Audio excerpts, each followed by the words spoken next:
Hi friends, അസ്സലാമു അലൈക്കും, welcome back. അപ്പം നമ്മുടെ മറ്റൊരു വീഡിയോയിലോട്ട് എല്ലാവർക്കും സ്വാഗതം. അപ്പം ഇന്ന് രാവിലെ തന്നെ ഞാൻ കിച്ചണിൽ കയറിയിട്ടുണ്ട്. കിച്ചണിൽ കയറി ഉടനെ എനിക്ക് ആകെ ദേഷ്യം വരുന്ന കുറച്ച് കാര്യങ്ങളുണ്ട് കേട്ടോ. നമ്മൾ സ്ത്രീകൾക്ക് കിച്ചണിൽ അത്യാവശ്യമായിട്ടുള്ള കുറച്ച് കാര്യങ്ങളാണ് ഗ്യാസ്, അതുപോലെ വെള്ളം. പണ്ടത്തെ സ്ത്രീകളാണെങ്കിൽ പറയും വിറക് വേണം എന്നുള്ളത്.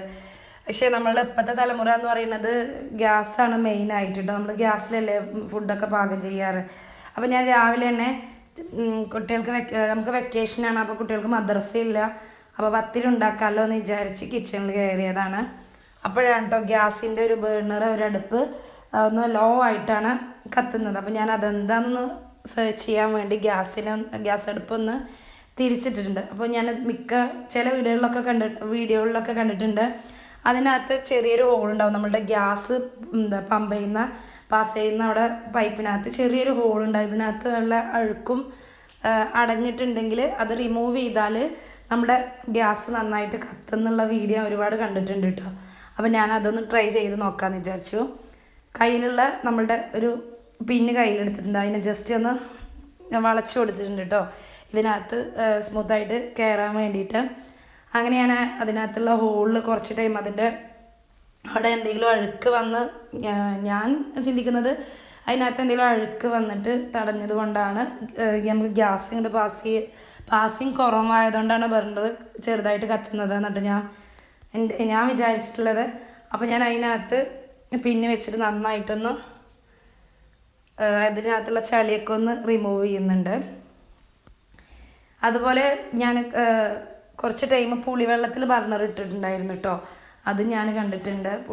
കത്തുന്നില്ലെങ്കിൽ ബർണറിനകത്ത് ഉള്ള അഴുക്കൊക്കെ റിമൂവ് ചെയ്യാൻ വേണ്ടിയിട്ട് കുറച്ച് ടൈം പുളിവെള്ളത്തിൽ ഇട്ടിട്ട് അത് കഴുകി എടുത്തിട്ട് ഫസ്റ്റ് ഞാൻ അതൊന്ന് ട്രൈ ചെയ്തിട്ടുണ്ടായിരുന്നു. അപ്പോൾ അത് ട്രൈ ചെയ്ത് നോക്കിയപ്പോൾ എനിക്കത് സംഭവം പാളിപ്പോയി, കത്തുന്നുണ്ടായിരുന്നില്ല. അപ്പം ഞാൻ ഇതൊന്ന് ട്രൈ ചെയ്ത് നോക്കുകയാണ് കേട്ടോ. ഞാൻ ചെറിയ അടുപ്പിൻ്റെയും അതുപോലെ വലിയ അടുപ്പിൻ്റെയും 2 പമ്പും നന്നായിട്ടൊരു സൂചിപ്പിന് വെച്ചിട്ട് തന്നെ കുത്തിയെടുക്കുന്നുണ്ട്. ഇത് ബെൻഡ് ആക്കിയതുകൊണ്ട് തന്നെ നമ്മുടെ സൂചി ഇങ്ങനെ ചെറുതായിട്ട് വളച്ച് വെച്ചതുകൊണ്ട് തന്നെ നമുക്കത് കുത്താൻ വേണ്ടിയിട്ട് എളുപ്പമാണ് കേട്ടോ.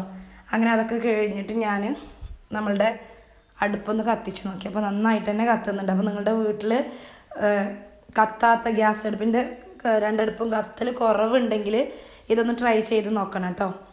കാരണം നമുക്ക് പിന്നെ പുറത്തെ കടയിലൊന്നും കൊണ്ടു കൊടുക്കണ്ട, വീട്ടിൽ തന്നെ നമുക്ക് അടുപ്പ് നന്നായിട്ട് കത്തുന്നുണ്ട്. പിന്നെ നമ്മളുടെ വെക്കേഷൻ ടൈമിലാണല്ലോ മുല്ലപ്പൂ വീട്ടിലുണ്ടാകുന്ന ടൈം. അപ്പോൾ കുറച്ച് മുല്ലപ്പൂ ഉണ്ടായിരുന്നു, അത് മോൾക്ക് വേണ്ടി കെട്ടി വെച്ചിട്ടുണ്ട്. അത് കഴിഞ്ഞ് നമ്മൾ കുറച്ച് ടൈം ഇങ്ങനെ സിറ്റ് ഔട്ടിൽ ഇരുന്നപ്പോഴാണ് കേട്ടോ അൺഎക്സ്പെക്റ്റഡ് ആയിട്ട് കാക്കു നാട്ടിൽ വന്നത്. നമുക്ക് സർപ്രൈസ് ആയിട്ട് വന്നതാണ്, നമ്മൾ അറിഞ്ഞിട്ടുണ്ടായിരുന്നില്ല. ഒരു 15 ദിവസത്തിനാണ് കേട്ടോ കാക്കു നാട്ടിൽ വന്നിട്ടുള്ളത്. അപ്പോൾ അത്യാവശ്യം കുറച്ച് മിഠായികളൊക്കെ കൊടുത്തിട്ടുണ്ടായിരുന്നു. അപ്പോൾ ഇതൊക്കെയാണ് ഇന്നത്തെ വീഡിയോ. അടുത്ത വീഡിയോയിൽ കാണുമ്പോഴേക്കും ബായ്.